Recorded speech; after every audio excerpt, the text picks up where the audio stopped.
എൻ്റെ പേര് വിജയലക്ഷ്മി. ഞാൻ റീജൻ കെയറിലെ ഡോക്ടർ വിനീതിൻ്റെ അമ്മയാണ്. ഒന്ന് ഓർത്തോപെഡിക്സ് കഴിഞ്ഞ് വന്ന് 2-3 ഹോസ്പിറ്റലിലൊക്കെ വർക്ക് ചെയ്ത ശേഷമാണ് നമ്മൾ സ്റ്റാർട്ട് ചെയ്യുന്നത്. തേയ്മാനത്തിൻ്റെ റീജനറേഷൻ അതിനെപ്പറ്റി എനിക്ക് മോൻ പറഞ്ഞു തരികയും ചെയ്തിട്ടുണ്ട്. എന്താണ് അന്ന് ഞാൻ ഓഫീസിൽ ക്ലിനിക്കിൽ പോകുന്ന സമയമാണ്. അപ്പോൾ എനിക്ക് എല്ലാ ഡീറ്റെയിൽസും തരുന്നു. ഞാൻ മനസ്സിലാക്കിയെടുത്തോളം കാലം ഇത് കൊള്ളാമല്ലോ എന്ന് എനിക്കും തോന്നി. അങ്ങനെ എനിക്ക് ആ സമയത്ത് കുറച്ച് മുട്ടുവേദനയുള്ള സമയമാണ്. മുട്ടുവേദന മീൻസ് സ്റ്റെപ്പൊക്കെ കയറുമ്പോൾ ഓക്കെ, കയറി ഇറങ്ങുമ്പോൾ എനിക്ക് എന്തോ മുട്ടിനൊരു പിടുത്തം പോലെയോ വേദന പോലെയോ ഇത് എക്സ്പ്ലെയിൻ ചെയ്യാൻ എനിക്ക് അങ്ങനെയാണ് എനിക്ക് ഫീൽ ചെയ്തിരുന്നത്. അപ്പോഴാണ് മോൻ പറഞ്ഞ അമ്മ ഇത് തേയ്മാനത്തിന്റെ ആരംഭമാണ്, നമുക്കൊരു എക്സ്റേ എടുത്ത് നോക്കണം, എക്സ്റേ എടുത്താൽ മാത്രമേ ഇത് അറിയാൻ പറ്റൂ. അപ്പൊ മോൻ എന്നോട് പറയുക, ഈ സ്റ്റാർട്ടിങ് ടൈമിൽ ഇത് ചെയ്യുവാണെങ്കിൽ ദ ബെസ്റ്റ്, നമുക്ക് ഈ റീജനറേറ്റീവ് മെഡിസിൻ നമുക്കൊന്ന് നോക്കാം. അപ്പൊ ഞാൻ ചോദിച്ചു റീജനറേറ്റീവ് മെഡിസിൻ എന്ന് പറഞ്ഞാൽ എത്ര ദിവസം കഴിക്കണം? അതായി. അപ്പൊ പിന്നെ എന്നോട് പറഞ്ഞു എന്നെങ്കിലും എനിക്ക് സംശയം. എന്നോട് പറഞ്ഞ റീജനറേഷൻ മെഡിസിനിൽ മെഡിസിന്റെ ആവശ്യമില്ല, ഇതിന് ബോധം കെടുത്തോ ഒന്നും ചെയ്യേണ്ട ആവശ്യമില്ല. അമ്മോട് പറഞ്ഞല്ലേ ഇത് മുട്ടിലൊരു ലോക്കൽ അനസ്തേഷ്യ കൊണ്ട് ചെയ്യാവുന്ന ഒരു പ്രൊസീജിയറാണ്.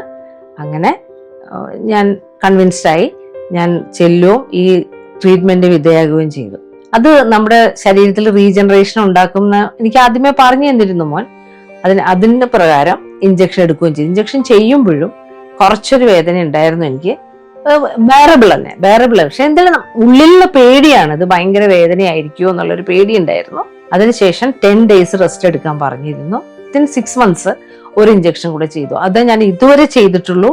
പിന്നീട് എക്സ്റേ എടുത്ത് നോക്കിയപ്പോൾ ആദ്യം ഉണ്ടായിരുന്നേക്കാളും ബെറ്റർ ആണ് മുട്ടെന്നാണ് ഞാൻ പറഞ്ഞത്. എന്തായാലും മരുന്ന് കഴിക്കുന്നതിനേക്കാളും ഈ ഒരു ട്രീറ്റ്മെന്റ് വളരെ നന്നായിട്ട് എനിക്ക് ഫീൽ ചെയ്തു. അതിനുശേഷം മുമ്പ് ചെയ്തിരുന്ന കാര്യങ്ങളെല്ലാം വേദനയില്ലാതെ ഒരു ബുദ്ധിമുട്ടും ഇല്ലാതെ ചെയ്യാൻ ഞാൻ എല്ലാ ദിവസവും ജിമ്മിൽ പോകുന്നതും യോഗ ചെയ്യും.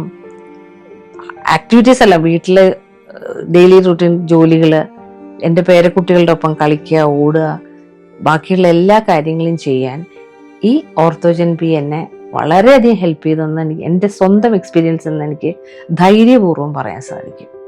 എനിക്ക് ഏറ്റവും കൂടുതൽ ഒരു എൻകറേജ്മെന്റ് ആൻഡ് സപ്പോർട്ട് എപ്പോഴും ഫാമിലിയിൽ നിന്നാണ് എല്ലാവർക്കും ഉണ്ടാവുന്നത്. പക്ഷെ അതിനേക്കാളും ഒത്തിരി കൂടുതലാണ് എൻ്റെ അമ്മയുടെ സപ്പോർട്ട്. എല്ലാ മക്കൾക്കും അങ്ങനെ തന്നെയാണെങ്കിൽ അമ്മ സാധാരണേനേക്കാളും കൂടുതൽ സപ്പോർട്ടാണ്. പിന്നെ അത് മാത്രമല്ല, അമ്മയായിരുന്നു ആദ്യ കാലങ്ങളിൽ നമ്മൾ ചെറിയൊരു ക്ലിനിക്കായിരുന്നു, അപ്പൊ സ്റ്റാഫ് വളരെ കുറവാണ്. അമ്മയാണ് വന്ന് നിന്നത്. അപ്പൊ always I am grateful to her as always. എന്തായാലും happy Mother's Day mom. Okay, thank you madam. Thank you. എന്നെ പോലെ അനേകം അമ്മമാർക്ക് എൻ്റെ മകന് ആശ്വാസം കൊടുക്കാൻ സാധിച്ചതിൽ എനിക്ക് അതിയായ അഭിമാനവും സന്തോഷവുമുണ്ട്. എല്ലാ അമ്മമാർക്കും ഈ മാതൃദിനത്തിൽ മാതൃദിനാശംസകൾ.